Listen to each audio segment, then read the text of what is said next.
Hello everyone. Today I have 3 stories that were sent in by a very courageous lady who, through her faith, devotion, and sheer determination, has some amazing angelic visitations that will truly inspire you. So let's get right into them.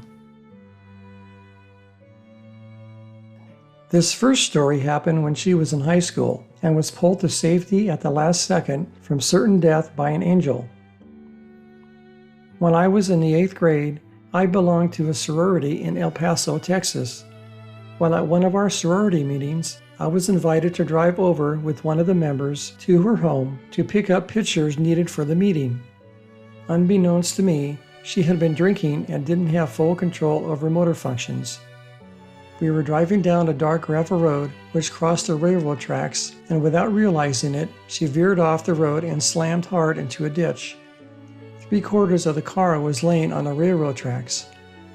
I had my seatbelt on, but the force of the collision rammed me against the front windshield, which caused me to pass out.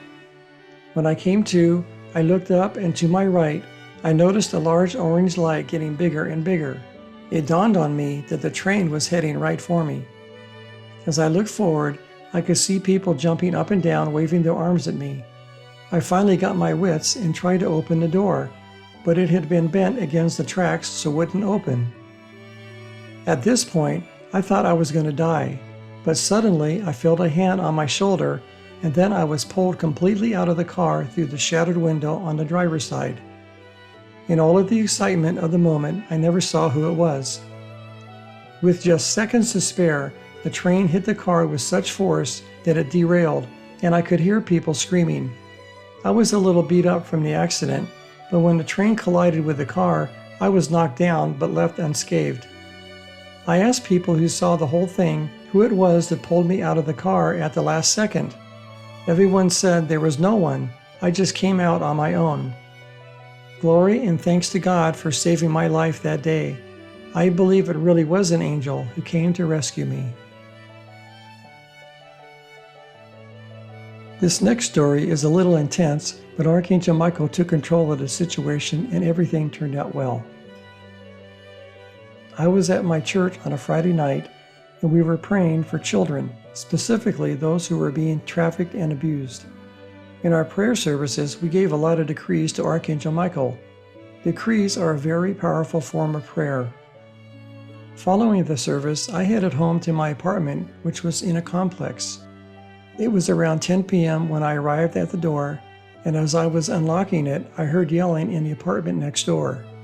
The person yelling was a female, so out of concern, I said a quick prayer to Archangel Michael. I looked through the crack of the door that was partially open and saw this very intimidating man blocking the door.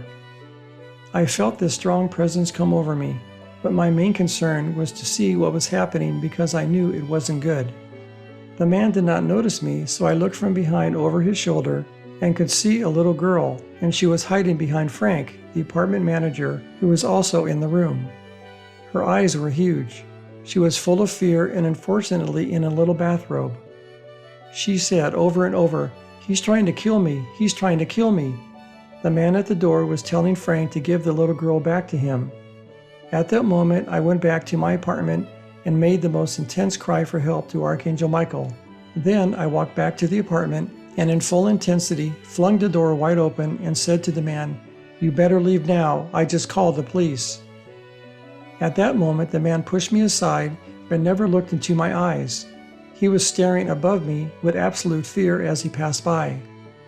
At the same time, Frank called out, "Oh my God, it's an angel." The little girl ran into my arms, and I told Frank to call the police. The bad guy ran, but the police caught up with him, and he was arrested.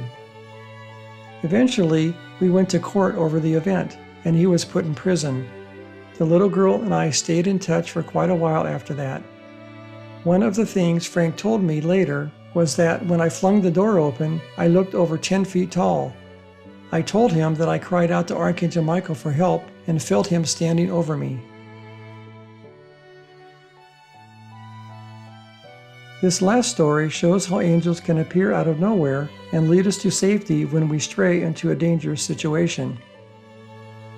I was a flight attendant for Northwest Airlines and flew to many cities around the country. While staying over, many times I would go on my own into the cities to explore. One of my favorite things was to check out steeples in churches and discover religions and what have you. My first time in Boston, I did just that and ended up walking into this area where several gang members were lined up against a brick wall, changing their stance once they saw me. Terrified, I realized I had stumbled into the wrong place and was ready to turn around and run, but much to my amazement, a cheerful, beautiful, middle-aged woman with flawless brown skin appeared and began walking with me. She asked why I was there, and I told her I was headed for that church over there. She said that this was a dangerous place to be and invited me to follow her. I did, and as we went around a corner, I could see the steeple of another church. I turned around to thank her, and she was gone. My soul instantly knew that she was an angel who was a shield protecting me from the bad guys, almost like a cloak of invisibility. I hope these stories were inspiring and made your day a little brighter. If you like this content, please consider subscribing, commenting, and liking this video. Doing so will help get these stories recommended to more people on YouTube. Thank you.